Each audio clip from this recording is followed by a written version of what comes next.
எத்தனை பேருக்கு இங்க ப்ராஸ்டேட் உறுப்பு இருக்கிறது தெரியும்? ஒரு சர்வேல எஜுகேட்டட் இண்டிவிஜுவல்ஸ் கிட்ட கூட அந்த சர்வே பண்ணும்போது நிறைய பேருக்கு ப்ராஸ்டேட் ஒரு உறுப்பு இருக்கிறதே தெரியல. சோ ஆண்களுக்கு மட்டுமே இருக்கிற ஒரு உறுப்பு தான் இந்த ப்ராஸ்டேட். நம்ம நீர்ப்பை கீழே இருக்கிற ஒரு உள்ளுறுப்பு. நான் ஏற்கனவே சொன்ன மாதிரி செமன் ப்ரொடக்ஷன்ல இதோட ரோல் ரொம்பவே முக்கியம். ஏஜ் ஆகும்போது இந்த ப்ராஸ்டேட் வீக்கத்தை நம்மளால தவிர்க்க முடியாது. சோ இந்த ப்ராஸ்டேட் சார்ந்த வீக்கத்தை ரெண்டா பார்க்கணும். ஒன்னு நான் கேன்சரஸ் growth, அதாவது BPH னு சொல்லுவோம். the other one is cancer of the prostate. So நார்மலா இந்த ப்ராஸ்டேட் சைஸ் பார்த்தோம்னா 15 to 20 கிராம் ஒரு நெல்லிக்காய் சைஸ் தான் இருக்கும். பட் அது வீக்கம் ஆனா சில சமயம் வளர்ந்து ஒரு ஆரஞ்சு பழம் அளவுக்கு ஒரு கிரிக்கெட் பால் சைஸ் கூட வளர்ந்துருக்கலாம். இதுக்கும் முன்னெல்லாம் ஒரு ஓபன் சர்ஜரி மூலமா தான் அந்த அடப்பை நம்ம எடுக்கிற மாதிரி சூழ்நிலை இருந்தது. பட் இன்னைக்கு நம்ம இயற்கையான யூரின் துவாரம் வழியாவே அதிநவீன லேசர் மூலமா இந்த ஹோலப் போன்ற சர்ஜரி எல்லாம் பண்ணி நம்ம இன்னைக்கு கிளியர் பண்றோம். கேன்சர் ஆஃப் த ப்ராஸ்டேட் இது ஒரு ரொம்பவே ப்ரிவாலன்ட் கண்டிஷன். எத்தனை பேருக்கு தெரியும்? ஆண்களுக்கு வரக்கூடிய leading cancer and cause of death வந்து ப்ராஸ்டேட் கேன்சர் தான் இதுல இருக்கு. பட் ஆனால் இதை பற்றின அவேர்னஸ் கம்யூனிட்டியில் பெரிய அளவில் இருக்கான்னு பார்த்தா கண்டிப்பாக இல்லை.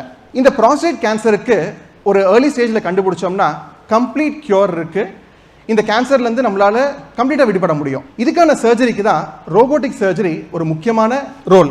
இந்த ரோபோட்டிக் சர்ஜரின்றது வந்து நிறைய பேர் நினைச்சிட்டு இருக்கோம் ரோபோ தான் ஆப்ரேஷன் பண்ணோன்னு. இதை முற்றிலுமா இயக்கிறது டாக்டர் ஆகிய நாங்கள் தான். இந்த யூராலஜி கேன்சர் ஆண்ட ப்ராஸ்டேட் கேன்சருக்காக தான் ரோபோட்டிக் சர்ஜரி முதல்ல டெவலப் ஆனதுன்றது எங்களோட ஃபீல்டா அது யூராலஜி ஒரு பெருமைக்கான விஷயம் தான். பட் இன்னைக்கு ப்ராஸ்டேட் கேன்சர் மட்டும் இல்லைங்க, எல்லா ஏஜ் குரூப்லயும் கிட்னி சார்ந்த கேன்சர்கள் is very much on the rise. முன்னாடிலாம் இந்த கேன்சர்ஸோட ஆவரேஜ் ஏஜ் குரூப் 50 வயசுக்கு மேலே தான் இருந்தது. பட் இன்னைக்கு 20 வயசுலேருந்தே இந்த கேன்சர்லாம் பார்க்குறோம். காரணம் இன்னைக்கு உள்ள லைஃப் ஸ்டைல், ஜெனட்டிக், நம்ம எதோ வேணா சொல்லலாம். கிட்னி கேன்சர்ஸ் மட்டும் இல்லை, யூரிட்டர், நீர்ப்பை இது சார்ந்த கேன்சர்ஸும் ரொம்பவே ஜாஸ்தியாக தான் இருக்கு. பட் இந்த எல்லா கேன்சருமே நம்ம ஸ்டார்டிங் ஸ்டேஜில் கண்டுபிடிச்சோம்னா கீஹோல், லாப்ரோஸ்கோபி, ரோபோட்டிக் போன்ற அட்வான்ஸ் சர்ஜரிஸ் மூலமா கம்ப்ளீட்டா நம்மளால ஒரு குணமடைய முடியும். முன்னெல்லாம் ஒரு உறுப்புல கேன்சர் இருந்தா அந்த உறுப்பை கம்ப்ளீட்டா எடுக்கிறது தான் ஒரு ட்ரீட்மெண்டா இருந்தது. இன்னைக்கு ஆல்மோஸ்ட் அது ஆப்சொலீட் ஆயிடுச்சு. இந்த படத்திலே பார்த்தோம்னா கேன்சர் இருக்க பகுதி மட்டும் நம்ம சிவி எடுத்து மீதி கிட்னி சேஃபா உள்ள வைக்க முடியும். இந்த மாதிரி அட்வான்ஸ் சர்ஜரிலாம்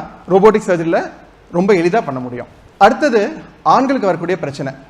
எல்லாருக்கும் தெரியும் பெண்களுக்குலாம் ஏதாவது பிரச்சனை வந்தால் நம்ம கைனகாலஜிஸ்ட் கிட்ட போவோம். பட் ஆண்களுக்கும் நிறைய செக்ஷுவல் ப்ராப்ளம்ஸ் இருக்கு, ஆண் மலட்டுத்தன்மை இருக்கு. இன்னைக்குள்ள stressful life style, professional challenges இதெல்லாம் பார்க்கும்போது இதுக்கான தேவைகள் ரொம்ப ஜாஸ்தி இருக்கு. பட் நிறைய பேருக்கு இதுக்கு யார்கிட்ட அணுகணுன்றதே தெரியல. இதுக்கான வைத்தியமும் ஒரு யூராலஜிஸ்ட் ஆகிய நாங்கள் தான் பார்ப்போம்.